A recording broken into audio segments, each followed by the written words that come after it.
আসসালামু আলাইকুম, কেমন আছেন সবাই? মাইক্রোস্টক সাইটগুলোর জন্য আপনি কিভাবে ডিজাইন করবেন এবং আমি নিজে কিভাবে ডিজাইন করে থাকি, এ টু জেড প্রসেসিং আজকে আমি আপনাদের সাথে শেয়ার করব এবং একটা টি-শার্ট ডিজাইন করে আমি আপনাদের দেখাবো কোন কোন বিষয় আপনাকে অবশ্যই ফলো করতে হবে এবং এই রুলসগুলো ফলো করলে আপনার অ্যাকাউন্ট 100% সেফ থাকবে। মেইন টিউটোরিয়ালে যাওয়ার আগে আমি যদি মাইক্রোস্টক সাইটগুলো ব্লক এবং ডিসেবলের কিছু ঘটনা আপনাদের সাথে শেয়ার করি, তারপর হয়তোবা আপনি বুঝতে পারবেন আজকের টিউটোরিয়াল কতটা গুরুত্বপূর্ণ আপনার জন্য। দেখেন, এই একটা ব্লক হওয়ার ঘটনা, ঠিক আছে? এই একটা উনি বলল আলহামদুলিল্লাহ হ্যাপি ফ্রিল্যান্সিং, মানে কষ্টে বলল বেচারা।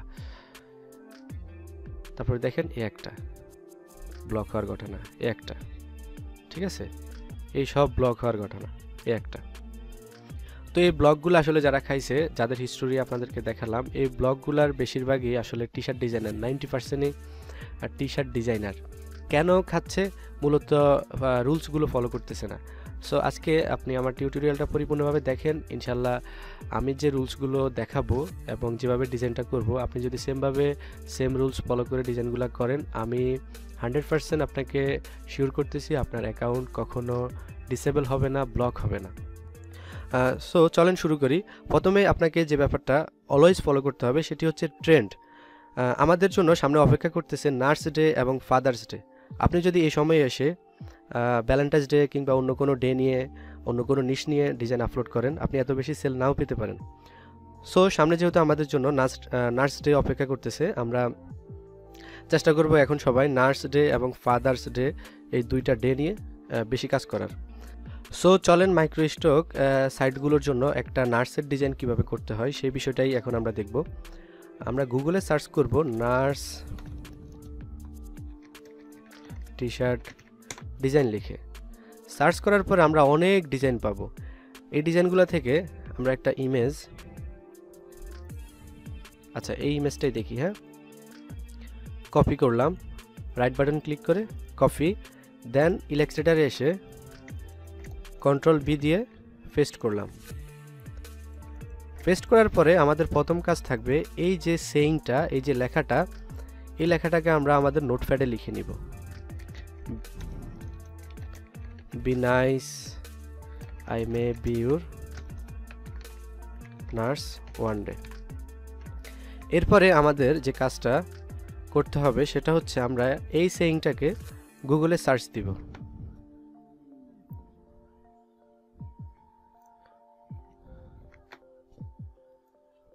এবং এখান থেকে ইমেজে যাব।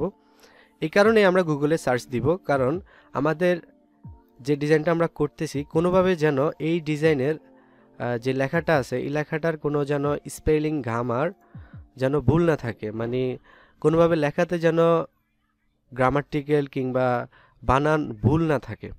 তো আমরা একটু মিলিয়ে নিব যে আসলে আমাদের বানানটা কি ঠিক আছে কিনা। আমাদের প্রথম এই বিষয়টাকে গুরুত্ব দিতে হবে, এই কারণে আমি আসলে গুগলে সার্চ দিলাম।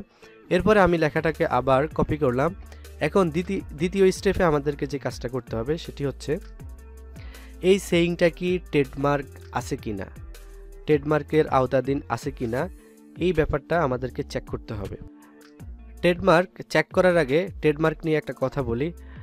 ট্রেডমার্ক সেইং কিংবা ট্রেডমার্ক ডিজাইন এমন গুরুতর ব্যাপার, একটা ডিজাইন, একটা ট্রেডমার্ক আপনার পোর্টফোলিওকে শেষ করে দিতে পারে। জাস্ট একটা ট্রেডমার্কেবল ডিজাইন যদি আপনি আপনার পোর্টফোলিওতে রাখেন, দেন ওইটার কারণে আপনার পুরো পোর্টফোলিও ব্যান্ড হয়ে যেতে পারে। সো কখনোই এই ভুল করবেন না, সবসময় চেষ্টা করবেন ট্রেডমার্ক মুক্ত যে সেইংগুলো আছে, ট্রেডমার্ক নেই এমন সেইংগুলো দিয়ে ডিজাইনটা করার জন্য। সো আমরা এই ট্রেডমার্ক চেক করার জন্য কিছু সাইট আমি বলতেছি নাম। একটা হচ্ছে ট্রেডমার্কিয়া, গুগলে সার্চ দিলে পাবেন ট্রেডমার্কিয়া। আরেকটা হচ্ছে এই যে আপস্টু,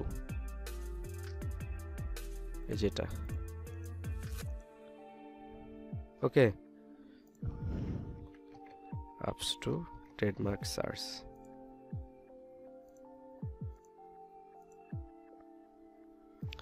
দেন আরেকটা হচ্ছে টিএম হান্ট।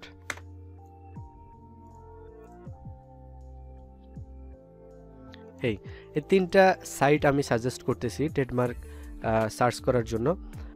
আমরা লেখাটাকে কপি করে এখানে সার্চ দেব।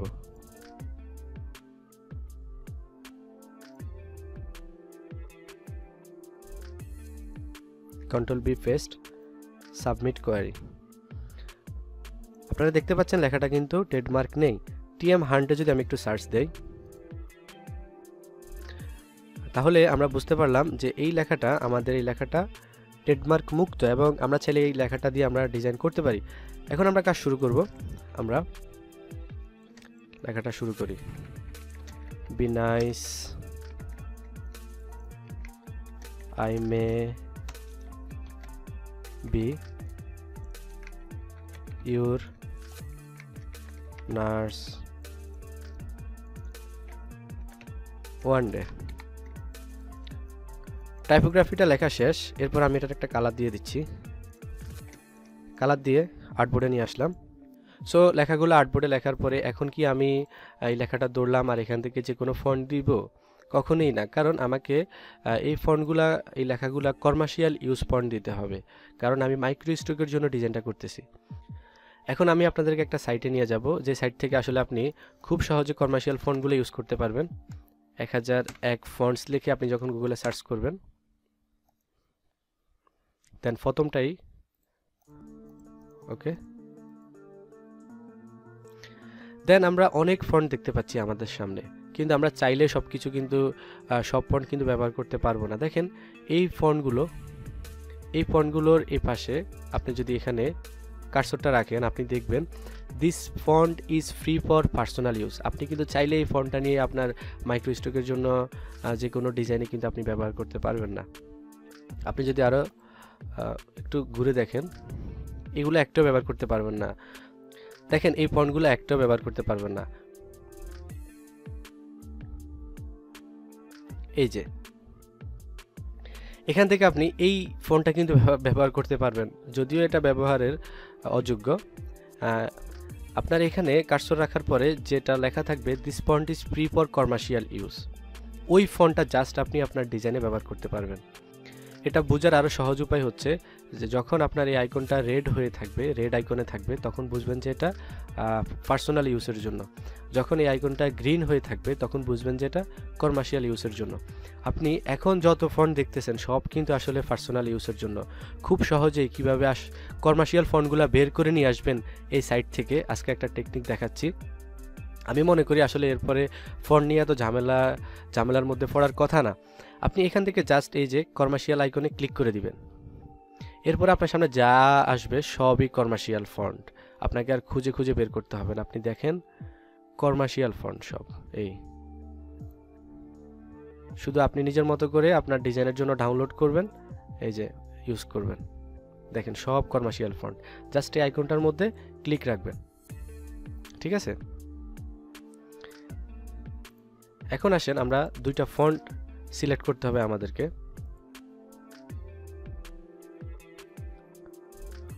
আচ্ছা, ইউনিসেন্স ফন্টটা সুন্দর, এই ফন্টটা নিচ্ছি।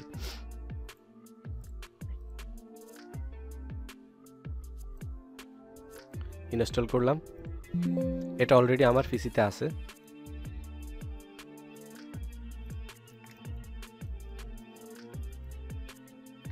ইউনিসেন্স ওকে। এরপরে চাইলে কিন্তু আমরা এই ফন্টটা ইউজ করতে পারি, এটাও কিন্তু কমার্শিয়াল ইউজ।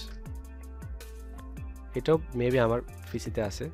কপি করলাম নামটা, দেন এখানে পেস্ট করলাম। আছে, এটা সিলেক্ট করলাম, আইড অফার দিয়ে ফন্টটা এখানে দিয়ে দিলাম, এটা এখানে দিয়ে দিলাম, এটা এখানে দিয়ে দিলাম। দেন এই লেখাগুলোকে আউটলাইন করার আগে আমি এটাকে কপি করে একটা পাশে রাখলাম। দেন ধরলাম কন্ট্রোল শিফট ও দিতে পারি কিবোর্ড থেকে, তাহলে কি হয়ে যাবে, লেখাগুলো ক্রিয়েট আউটলাইন হয়ে যাবে। কিংবা অবজেক্ট থেকে এক্সপ্যান্ড অ্যাপিয়ারেন্স দিব, এরপরে এক্সপ্যান্ড। ওকে, তাহলে লেখাগুলো আউটলাইন হয়ে গেল।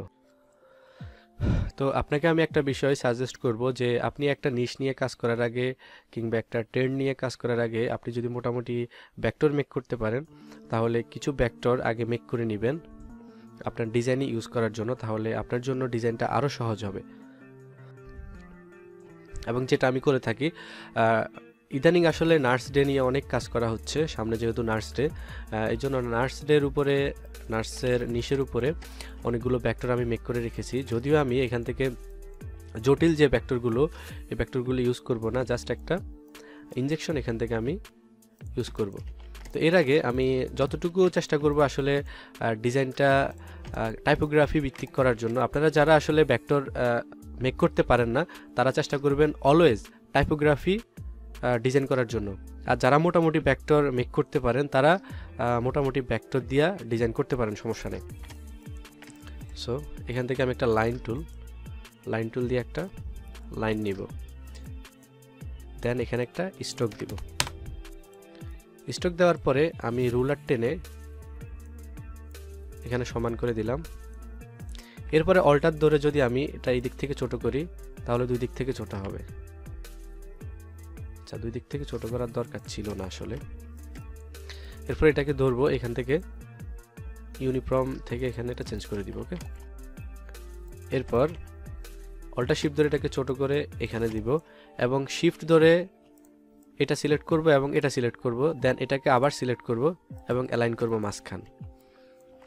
দেন ইউর লেখাটাকে আমি সেমভাবে এখানে দিয়ে দিচ্ছি, শিফট ধরে বড় করলাম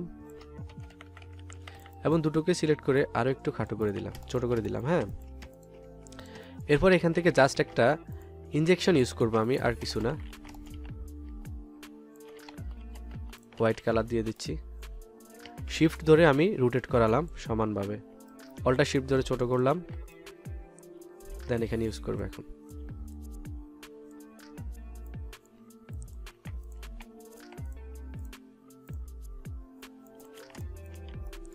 ওকে, দেন অল্টার শিফট ধরে এটাকে আমি কপি করব, দেন এখান থেকে কিবোর্ড থেকে কন্ট্রোল ডি দিব। ওকে, এরপরে সবগুলো ইনজেকশনকে সিলেক্ট করে কন্ট্রোল জি দিব, মানে গ্রুপ করব। গ্রুপ করার পরে কিবোর্ড থেকে রাইট বাটন ক্লিক করব, রাইট বাটন ক্লিক করে ট্রান্সফর্ম থেকে রিফ্লেক্ট, প্রিভিউ অন, কপি হয়ে গেলে এটাকে মুভ করে আমি শিফট ধরে মুভ করব, তাহলে সমানভাবে মুভ হবে। মুভ করে এখানে নিয়ে আসবো এবং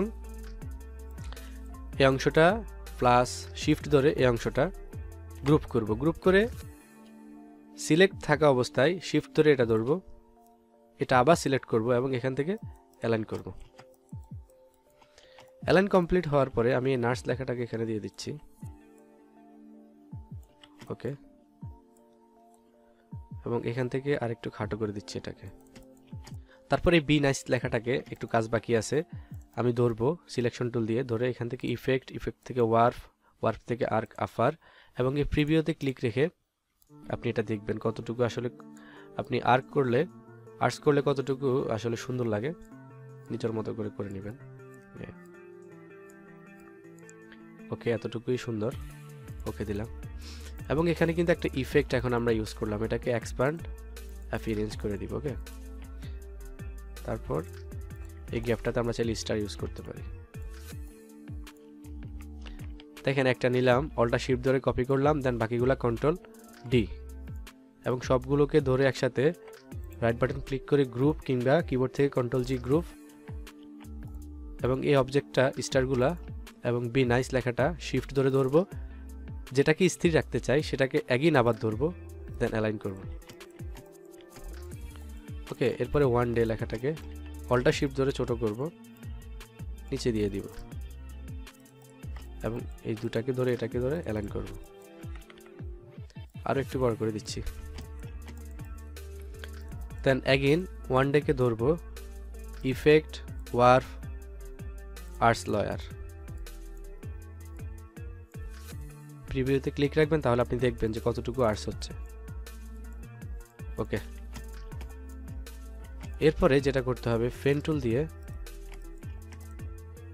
এখানে ক্লিক, এখানে ক্লিক,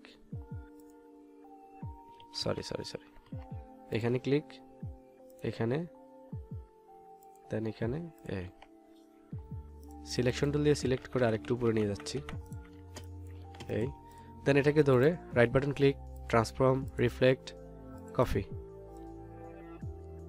শিফট ধরে এখানে নিয়ে আসলাম এই পাশে, এবং এই অবজেক্টটা শিফট ধরে এই অবজেক্টটা কন্ট্রোল জি কিবোর্ড থেকে গ্রুপ করবেন। গ্রুপ করে বি নাইস লেখাটাকে শিফট ধরে ধরবেন এবং এটাকে আবার ধরবেন স্থির রাখার জন্য এবং এটা অ্যালাইন করবেন। এরপরে আপনি চাইলে আপনার রুলার, এই যে রুলারগুলোকে ডিলিট করে দিতে পারেন। রুলারগুলোকে ডিলিট করার জন্য সিলেকশন টুল দিয়ে রুলারগুলোকে ধরবেন, কিবোর্ড থেকে ডিলিট দিবেন, চলে যাবে। ডিজাইনটা কিন্তু মোটামুটি কমপ্লিট হয়ে আসছে। এখন আমাদের যে কাজ, পুরো ডিজাইনটাকে আমরা ধরবো এবং এখান থেকে অবজেক্ট থেকে এক্সপ্যান্ড অ্যাপিয়ারেন্স। এখন চাইলে আপনি এই ডিজাইনে কালার ব্যবহার করতে পারেন। তো সহজে কিভাবে কালার ব্যবহার করবেন, গুগলে সার্চ দিবেন নার্স টি শার্ট লিখে, ইমেজে যাবেন, দেন এখান থেকে একটা কালারফুল ডিজাইন নেবেন, এটাই নিচ্ছি। Right button click, copy image, Illustrator, control V paste, alt shift ধরে একটু ছোট করে নিলাম। দেন বি নাইস সিলেক্ট রেখে আইড্রপার, এই আইড্রপার ওকে, কিংবা কিবোর্ড থেকে আই প্রেস করবেন, আইড্রপার দিয়ে কালারটা ফিক করে নেবেন। এই যে ফিল কালারে ক্লিক করবেন, এটাকে আরেকটু ব্রাইট করে দিবেন, ওকে। দেন নার্স লেখাটা সেম কালার দিচ্ছি এবং এই শেপটাতে সেম কালার দিচ্ছি। মোটামুটি আমাদের ডিজাইন শেষ। সো আশা করি বুঝতে পেরেছেন মাইক্রোস্টক সাইটগুলোর জন্য আপনি কিভাবে টি শার্ট ডিজাইন করবেন এবং কোন কোন রুলস আপনাকে ফলো করতে হবে। এর ব্যতিক্রম যদি আপনি রুলসগুলো ফলো না করে ডিজাইনটা করেন এবং মাইক্রোস্টক সাইটগুলোতে আপলোড করেন, আমি বলে রাখলাম আজ হোক কাল হোক আপনার অ্যাকাউন্ট সাসপেন্ড হবেই। এরপরও যদি আমার টিউটোরিয়ালের সত্যতা প্রয়োজন হয় কিংবা আমার কথার সত্যতা আপনার প্রয়োজন হয়, আপনি প্রত্যেকটা সাইটের টার্মস অ্যান্ড কন্ডিশন ভালোভাবে পড়বেন এবং টপ লেভেলের যে মাইক্রো স্টকাররা আছে, বিশেষ করে আমাদের দেশেই যারা আছে টপ লেভেলের, তাদের কাছ থেকে জিজ্ঞেস করতে পারেন, তাদের সাথে কথা বলতে পারেন। আশা করি আপনি পরিশ্রম করার আগে এই কাজটা অন্তত করবেন, যেন আপনাকে কষ্ট করে একটা অবস্থানে গিয়ে হোঁচট খেতে না হয়। তো ভালো থাকবেন সবাই, সুস্থ থাকবেন, আর অবশ্যই আমার চ্যানেলটাকে সাবস্ক্রাইব করবেন। আশা করি অনেক ভালো কিছু আমি আপনাদেরকে উপহার দিতে পারবো। আল্লাহ হাফেজ।